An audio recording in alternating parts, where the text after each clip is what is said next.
बिस्मिल्लाह वल्हम्दुलिल्लाह अस्सलातु वस्सलामु अला रसूलिल्लाह।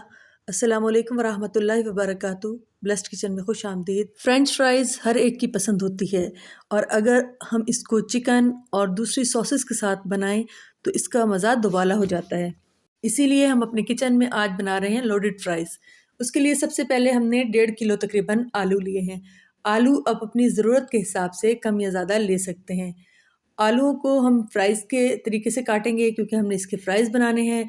आपको पता है पहले भी एक दफ़ा मैंने आप लोगों के सामने फ्राइज़ बनाए थे। जिन बच्चियों ने वो रेसिपी नहीं देखी वो ये देख लें कि फ्राइज़ बनाने के लिए सबसे पहले हम आलूओं को लेयर्स में काटते हैं। इसके बाद लेयर्स ऊपर नीचे रख के हमने उसकी स्ट्रिप्स सी काटनी है। अगर आप कटिंग बोर्ड इस्तेमाल करेंगे तो फिर बहुत जल्दी और बहुत आसानी से कटिंग हो जाएगी। बस एक मरतबा आप कटिंग बोर्ड पे कटिंग सीख लें तो बहुत आसानी हो जाएगी इंशाल्लाह ताला। अब हम इनको नॉर्मल पानी में यानी जो टैप वाटर होता है हम उसके अंदर इसको डिप कर रहे हैं। ये ना ठंडा है और ना ही ये गर्म है, नॉर्मल टैप वाटर है। सिर्फ हमने इसको 2-3 मरतबा अच्छा सा धोना है ताकि जो आलूओं का स्टार्च है वो निकल जाए। 2-3 मरतबा धोएंगे तो जो पानी में गिदलापन हो जाता है वो सारा का सारा साफ़ हो जाएगा और हल्के से झाग बनते हैं वो भी साफ़ हो जाएंगे इंशाल्लाह ताला। हमें इसको इसी तरीके से आलूओं को मसल-मसल के धोना है ताकि तमाम स्टार्च इसका निकल जाए। पानी हम इसका चेंज करेंगे 2-3 दफ़ा। दूसरी तरफ चूल्हे के ऊपर हमने एक पतीला चढ़ाया है जिसमें मैंने काफ़ी मिकदार में पानी डाल दिया है। पानी को हम उबलने के लिए रख देंगे, उसके अंदर हम 1.5 टीस्पून नमक शामिल करेंगे। पानी चूँकि पतीले में बहुत ज़्यादा है इसलिए थोड़ी देर लगेगी इसको बॉयल होने में। इतनी देर में हम नमक को पानी में मिक्स कर लेते हैं। हम नमक को पानी में मिक्स कर रहे हैं। अब देखें बबल्स बनने शुरू हो गए थे साइड्स पे और हमने इसके अंदर आलू डाल दिए हैं ताकि आलूओं को हम इसके अंदर 2 मिनट के लिए पका सकें। लेकिन हमने 2 मिनट का टाइम जब काउंट करना है जब इसमें अच्छा सा उबाल आने लगेगा। इसके चूँकि आलू ठंडे थे और पानी इसलिए फ़ौरन का फ़ौरन ठंडा हो गया है। अगर हम उबलते हुए पानी में डालते तो ज़्यादा बेहतर होता, पानी ज़्यादा देर तक गर्म रहता। लेकिन हमने ठंडे फ्राइज़ डाले हैं इसलिए पानी एकदम ठंडा हो गया है। अभी देखें झाग ऊपर आ रहे हैं इसके क्योंकि इसका स्टार्च निकलना शुरू हुआ है। ये अब उबलना शुरू हो गया है। अब हम इसको अच्छा सा दोबारा मिक्स कर रहे हैं। तकरीबन उबलने के बाद हमने इसको 2 मिनट तक ही रखना है। यानी हमने इसको ये नहीं करना कि कोई फुल डन उबालना है, बल्कि हमने सिर्फ़ और सिर्फ़ इसको 2 मिनट के लिए उबालना है। बाज़ लोग इसको बहुत कम भी उबालते हैं। जो मुझे महसूस होता है वो ये होता है कि बॉयल करने से ये ऑयल भी कम अब्ज़ॉर्ब करते हैं क्योंकि हम जब इनको बहुत ज़्यादा ऑयल में रखते हैं तो फिर ये काफ़ी देर तक फ्राई होते रहते हैं। अब हम इनको फ़ौरन निकाल कर ठंडे पानी में डाल देंगे। ठंडे पानी में डालने का मकसद सिर्फ़ यही है कि इसका कुकिंग प्रोसेस रुक जाए क्योंकि ये उबलते हुए पानी में थे और हम इसको जब निकालेंगे और जब ये ऊपर नीचे किसी भी बर्तन में पड़े रहेंगे तो फिर ये मज़ीद गर्म होके बहुत सॉफ्ट हो जाएंगे। हमने इनको बहुत ज़्यादा सॉफ्ट नहीं करना। अब हम किसी भी छलने में डालेंगे और इसको थोड़ा-थोड़ा झटक देंगे। हमने इतना झटकना है कि सारा का सारा एक्सेस पानी इसका निकल जाए। लेकिन हमने इसको किसी पंखे वगैरह में नहीं फैलाना, हमने इसको बिल्कुल ड्राई नहीं करना, हल्का-हल्का सा ये सीला रहेगा। अब हम इसकी एक ड्राई कोटिंग तैयार करते हैं। उसके लिए 3 टेबलस्पून हमने चावलों का आटा लिया है।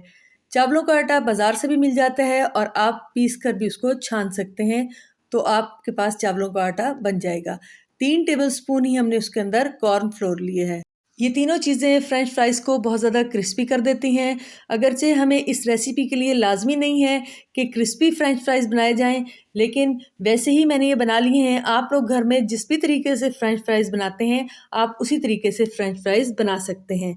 अब आलूओं पे कोटिंग करने के लिए मैंने उसको किसी बड़े कटोरे में डाल दिया है ताकि बहुत अच्छी सी कोटिंग हो जाए।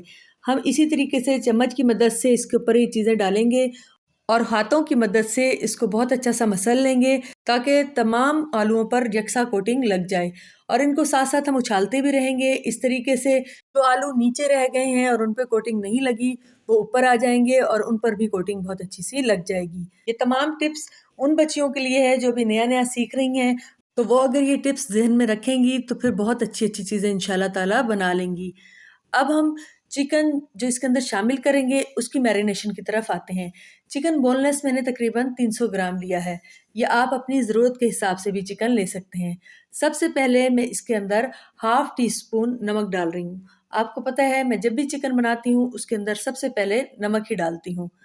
अब हम इसके अंदर सिरका डालेंगे। सिरका मैंने लिया है 2 टेबलस्पून। चिकन की मैरिनेशन आप अपनी मर्ज़ी से कर सकते हैं। मैंने टिक्का पिज़्ज़ा में भी टिक्के बनाए थे, आप वो भी मैरिनेशन कर सकते हैं। टिक्का बिरयानी में भी मैंने बनाए थे, बहुत दफ़ा आप लोगों को टिक्के सिखाए हैं। इसके अंदर अब हम कुटी हुई लाल मिर्च डालेंगे आधा टीस्पून। कुटी हुई लाल मिर्च के साथ-साथ हम इसके अंदर पिसी हुई लाल मिर्च भी आधा टीस्पून डालेंगे। आप अपनी मर्ज़ी से इसके अंदर टिक्का मसाला भी शामिल कर सकते हैं। अब मैं इसके अंदर मिक्स हर्ब्स डालूँगी आधा टीस्पून। ये बिल्कुल ऑप्शनल है, अगर आपके घर हो तो आप डाल दें, वरना आप इसको स्किप कर दें। लाज़मी नहीं कि आप इसको ज़रूर डालें। मिक्स हर्ब्स से ज़रा अच्छी सी खुशबू आ जाती है। मसाले हमने डाले हैं, अब उसके बाद हम इसके अंदर 1 टेबलस्पून कुकिंग ऑयल डालेंगे। कुकिंग ऑयल डालने से भी टिक्के बहुत जूसी से बनते हैं। हम ये तमाम चीज़ें डालने के बाद अब सॉसेस डालेंगे। 1 टीस्पून चिली सॉस डाल रहे हैं और सोया सॉस भी हम इसके अंदर 1 टेबलस्पून शामिल करेंगे। ये वीडियो और अंडे की सफ़ेदी वाली वीडियो मिस हो गई थी, तो आप दोनों चीज़ें डाल लें, अंडे की सफ़ेदी भी और सोया सॉस भी। चिकन को हम थोड़ी देर के लिए फ्रिज में रखेंगे। अब हम फ्राइज़ बनाते हैं। फ्राइज़ के लिए मैंने ऑयल को तेज़ गरम किया है और उसके अंदर आलूओं को हम डाल देंगे। आलूओं को चूँकि हमने उबलते हुए पानी में भी 2 मिनट तक रखा था, इसलिए इंशाल्लाह ताला फ्राइज़ बनने में बहुत ज़्यादा टाइम नहीं लगेगा। क्योंकि इन आलूओं के ऊपर हमने कोटिंग की है, इसलिए पहले हम उस कोटिंग को सेट होने देंगे। हम ऑयल के अंदर डालकर इसको फ़ौरन चम्मच से नहीं हिलाएँगे, बल्कि हम इसको थोड़ी देर के लिए पकने देंगे। जब हम देखते हैं कि कुछ देर बाद हमें लगता है कि क्रिस्पी होने शुरू हो गए हैं, तो फिर हम इसके अंदर चम्मच का इस्तेमाल करेंगे। पास अगर कॉर्नफ्लोर वगैरह ना हो घर में या चावलों का आटा ना हो, तो फिर आप इसको बेसन की कोटिंग के साथ भी बना सकते हैं। बाज़ार में जितने भी ठेले वाले बनाते हैं वो बेसन की कोटिंग के साथ ही बनाते हैं। मैंने अब इसके अंदर 1 चुटकी सिर्फ नमक डाला है और इसको हल्का-हल्का अब मैं हिला रही हूँ। ये क्रिस्पी होना शुरू हो गए हैं, उसके बाद अब मैंने इसके अंदर चम्मच इस्तेमाल किया है। अगर हम इसके अंदर पहले ही चम्मच इस्तेमाल कर लेते तो फिर सारी कोटिंग उतर कर ऑयल में चली जाती और ये सौगी से बनते। ये देखें, अब माशाल्लाह इनका कलर एक जैसा हुआ है, क्योंकि जब भी हम आलूओं को इस तरीके से बनाते हैं तो फिर कलर एक जैसा आता है और क्रिस्पी भी बनते हैं। मैं जब इसको उछाल रही थी तो बहुत ज़्यादा क्रंची थे ये और पता चल रहा था कि बहुत ज़्यादा क्रिस्पी बने हैं। अब हम फ्रेंच फ्राइज़ एक साइड पे रख देते हैं। अब आते हैं हम अपने टिक्कों की तरफ। टिक्कों के लिए मैदा और कॉर्नफ्लोर मैंने 1.5 टेबलस्पून लिया है। आपको 2 तरीक़ों से बताऊँगी इसको फ्राई करना, पहले इस तरीके से और फिर बाद में मैं दूसरे तरीके से बताऊँगी। इसमें मैं एक-एक स्ट्रिप को फ्राई करूँगी, इस पे लगा-लगा के जैसे हम ज़िंगर करते हैं, तो थोड़े से ज़्यादा क्रिस्पी से बन रहे थे।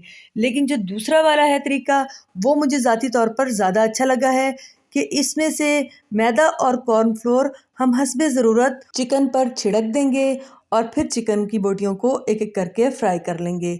आप उसकी लुक देखेंगे और उसका जायका मुझे इसके जायके से ज़्यादा अच्छा लगा।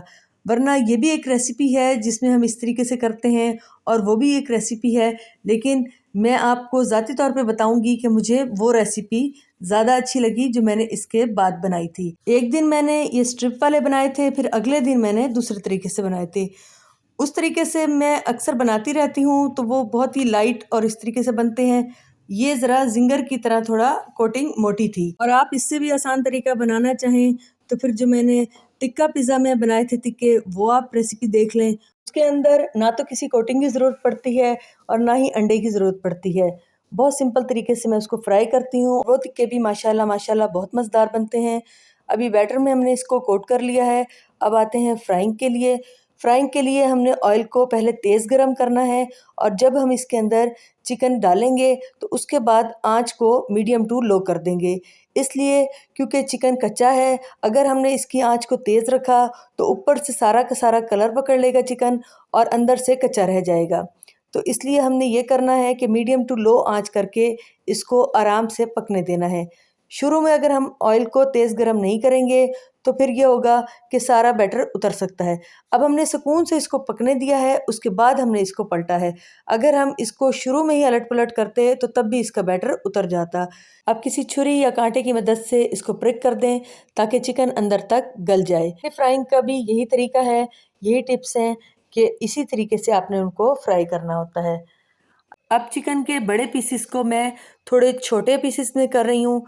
अगर हम इसको पहले ही छोटे पीसेस में कर लेते तो फिर फ्राइंग में थोड़ा मसला होता, एक एक स्ट्रिप उठाकर करना बहुत मुश्किल होता, इसलिए अब हम इसकी कटिंग कर रहे हैं। इसको देसी तरीके से बेक करने के लिए मैंने तवा और एक स्टैंड रख दिया ऊपर। इसके अंदर वाइट सॉस है और मायोनीज़ मैंने 5 टेबलस्पून डाली हैं।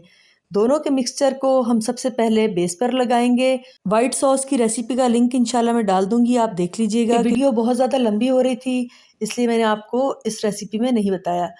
ये हम लेयर्स लगा रहे हैं, पहले वाइट सॉस, उसके ऊपर फ्रेंच फ्राइज़, फिर उसके ऊपर चिकन की बोटियाँ, उसके ऊपर फिर वाइट सॉस, और फिर हमने इसके ऊपर मस्टर्ड पेस्ट लगाया है और इसके ऊपर हमने अब चीज़ भी डालनी है। इसी तरीके से हम थोड़ी थोड़ी डाल के चीज़ें इसकी लेयर्स बना लेंगे। आप अपनी मर्ज़ी से चीज़ें कम ज़्यादा कर सकते हैं। ये हम वाइट सॉस एंड में भी ऊपर डाल रहे हैं और इसके ऊपर फिर अब हम चीज़ डाल देंगे। चीज़ डाल देंगे और इसको हम बेक होने के लिए रख देंगे। अगर आपके पास चीज़ नहीं है तो आप सिर्फ वाइट सॉस और मायोनीज़ से भी बना सकते हैं, उससे भी ये बहुत मज़ेदार बनता है। अब ये तमाम चीज़ें डालने के बाद हम इसके ऊपर दोबारा वाइट सॉस डाल देंगे और फिर चीज़ डाल देंगे। इसके ऊपर ऑलिव्स भी अमूमन डाले जाते हैं, लेकिन मेरे पास इस वक्त ऑलिव्स नहीं थे, इसलिए मैंने नहीं डाले। अब इसके ऊपर जो हरी मिर्चें होती हैं उनको सिरके में आप भिगो के उसके टुकड़े काट के भी आप डाल सकते हैं। ये मस्टर्ड पेस्ट डाल रही हूँ और मैं केचप डाल रही हूँ। बस ये अब हम इसको बेक कर देंगे और एक पतीले को मैंने इसके ऊपर उल्टा रख दिया है। अगर आप चीज़ का कलर चाहते हैं तो फिर आप पतीले को गर्म करें और इसके ऊपर उल्टा रख दें। गर्म पतीले की वजह से चीज़ के ऊपर कलर आ जाएगा, वरना हर चीज़ पकी हुई है तो इसलिए इस कलर की भी इतनी कोई ख़ास ज़रूरत नहीं है। ये वो तिक्के हैं जो मैंने आपको बताया था कि मैं आपको बाद में बताऊंगी, अगले दिन मैंने बनाए थे। ये मेथड नंबर 2 है। इसके अंदर मैंने ये किया है कि जो मैरिनेटेड चिकन था उसके ऊपर मैंने थोड़ा थोड़ा सा कॉर्नफ्लोर और जो मैदा था वो डालकर मिक्स किया है और फिर इसको फ्राई किया है। यानी बहुत मिकदार नहीं लगाई। ये देखें, पकौड़ों की शक्ल लग रही है और बहुत ही क्रिस्पी हैं और अंदर से बहुत सॉफ्ट और जूसी हैं। आपको वो तरीका बताऊंगी कि अगर आपने इसको बेक ना करना हो तो फिर आप इसको फ्राई पैन में कैसे बना सकते हैं।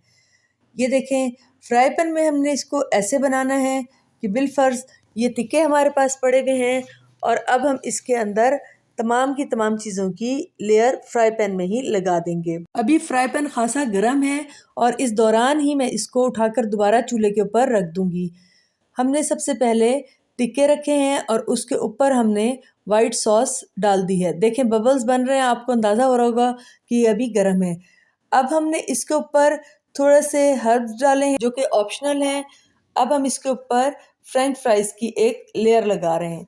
फ्रेंच फ्राइज़ की लेयर हम लगा देंगे, अच्छे तरीके से सारी की सारी लग जाएगी। उसके बाद अब हम दोबारा इसके ऊपर सॉस डालेंगे। आप यकीन माने ये इस कदर टेस्टी बने थे कि बहुत ही ज़्यादा मज़ेदार, माशाल्लाह माशाल्लाह। अब हम इसके ऊपर चीज़ डालेंगे और इसको ढककर रख देंगे। क्योंकि फ्राई पैन पहले ही गर्म था, इसलिए हमने इसको लो फ्लेम पर सिर्फ 3-4 मिनट के लिए रखा और चीज़ बहुत अच्छी सी मेल्ट हो गई।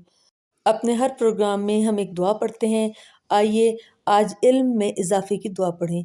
बिस्मिल्लाहिर्रहमानिर्रहीम, रब्बी ज़िदनी इल्मा। तर्जुमा, मेरे रब मेरे इल्म में इजाफ़ा फरमा। आमीन सुम्मा आमीन। 3-4 मिनट बाद हम खोल के देखते हैं।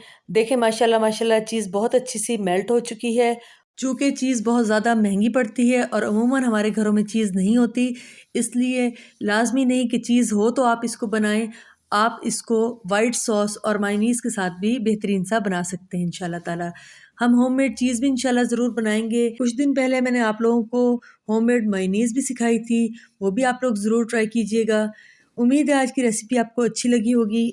अच्छी लगे तो लाइक कीजिएगा, शेयर कीजिएगा, दुआओं में याद रखिएगा। अल्लाह हाफ़िज़।